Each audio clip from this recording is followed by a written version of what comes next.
the first African-American leader of the Pentagon? U.S. President-elect Joe Biden has chosen former General Lloyd Austin to head his future Defense Department, several U.S. media reported on Monday. He would become, if confirmed by the Senate, the first African-American leader of the Pentagon. The 67-year-old retired Army general fought in Iraq and Afghanistan before becoming the first colored man to lead the U.S. Army Central Command, Centcom. Joe Biden could officially reveal his name on Tuesday, said Politico, the first media to reveal this choice. The New York Times, CNN, and the ABC channel then confirmed this information.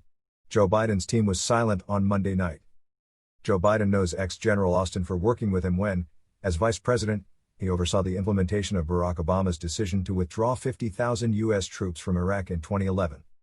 If approved by the Senate, the ex-general would be the first African-American to lead the world's first army, in which the black community is heavily represented.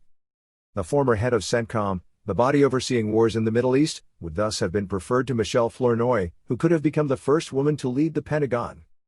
Lloyd Austin took over as head of Centcom from Jim Mattis, who was Donald Trump's defense minister from 2017 to 2019.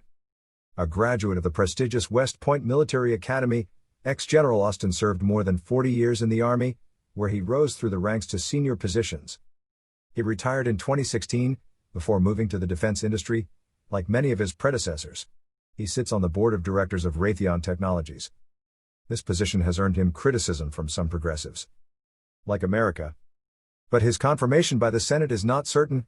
Elected officials of Congress and national security experts had also spoken out against his appointment, noting that his retirement was less than 7 years old. The U.S. Congress, which maintains civilian control over the military, has passed regulations stipulating that a former military must be retired for more than 7 years to become Minister of Defense. As this deadline would not be respected with Lloyd Austin, the elected officials should grant him a dispensation. They had done it in 2016 for Mr. Mattis, but in protest. And among those who voted against the waiver were several big names in the Democratic Party, including Democratic primary candidates Bernie Sanders, Elizabeth Warren, and Cory Booker. His candidacy should not be considered, nor Mattis's should not have been, tweeted conservative-elect Justin Amash on Monday. Recently retired military personnel are prohibited by law from occupying this civilian post.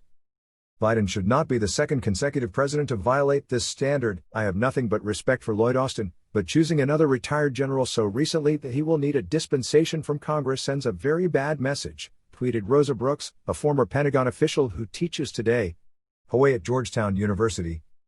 Joe Biden, who will take office at the White House January 20th, told reporters Monday that he would reveal his choice for his future Pentagon chief on Friday. Michelle Flournoy, 59, former number 3 in this ministry under Barack Obama, has so far appeared at the top of the forecasts. She received strong support on Monday from Democrat Adam Smith, chairman of the House of Representatives Armed Forces Committee, who ruled that she was by far the most qualified person for the post. But the former Minister of Defense was criticized by the left wing of the Democratic Party, who saw her too close to the defense industry. And black parliamentarians and public figures called on Joe Biden to appoint more African Americans to key positions in his cabinet. Joe Biden, 78, and future Vice President Kamala Harris, 56, the first black woman and first person to hold the office, pledged a government that looks like America in all its diversity,